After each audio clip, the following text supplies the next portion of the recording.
UDK channel சார்பாக உலகத்தமிழனின் குரல் திருவாரூர் கீதா பேசுகிறேன்.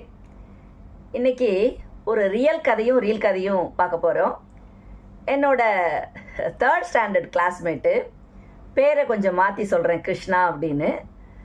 பொறையாரில் டிகேஎன் ஸ்கூலில் என் கூட படித்தாங்க. அவங்களுக்கு 2 தங்கச்சி இருந்தாங்க. அம்மா வந்து ஹவுஸ் ஒய்ஃபு, அப்பா வந்து கொத்தனார் வேலை செய்வாங்க. அவங்க அப்பா தினமும் குடிச்சிட்டு வந்து அவங்க அம்மாவை அடிப்பாங்க, எல்லாருக்கூடையும் சண்டை போடுவாங்க, ரோட்டில் நின்று தகராறு பண்ணுவாங்க. இந்த பையன் அதை பார்த்து பார்த்து வளர்ந்ததே எனக்கு தெரில.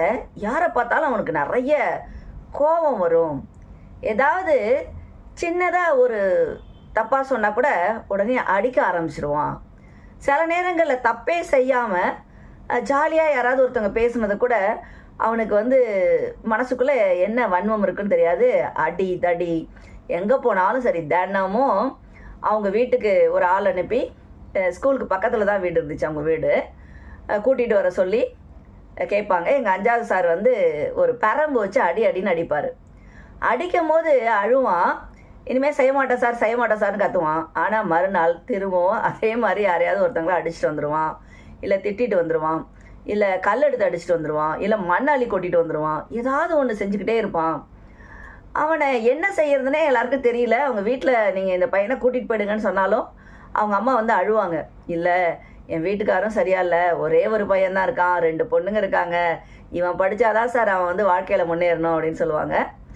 அதனால் யாருமே ஒன்றுமே செய்ய முடியாது. அவன் வந்து ஒரு நாளும் யாராவது ஒருத்தங்கள்ட்டையாவது வம்பு வளர்க்காமல், திட்டாமல், இல்லை அடிக்காமல், ஏதாவது பிரச்சனை பண்ணாமல் இருக்கவே மாட்டான்.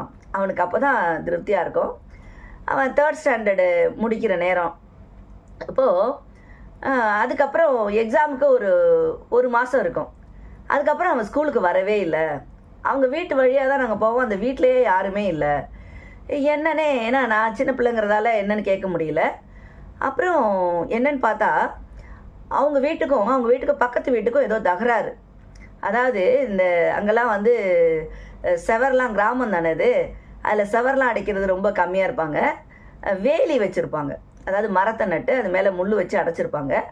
அந்த மாதிரி வேலி நடக்குள்ள பக்கத்து வீட்டு வேலி வந்து கொஞ்சம் உள்ளார, இவங்க வீட்டு உள்ளார வந்து வச்சு நட்டு கட்டிட்டாங்களாம். அந்த தகராறில் அடித்ததில் அந்த பக்கத்து வீட்டில் இருந்த பெரியவர் வந்து கீழே விழுந்து இறந்துட்டார். ஸோ அவங்க அப்பா வந்து அரெஸ்ட் பண்ணி கூட்டிகிட்டு போயிட்டாங்க. அதனால் அவங்க அம்மாவுக்கு வந்து வெளி உலகமே தெரியாது. என்ன செய்யறதுன்னு தெரியாமல் அந்த குழந்தைங்களை கூட்டிகிட்டு காரைக்காலுக்கு அவங்க சொந்த ஊருக்கே அவங்க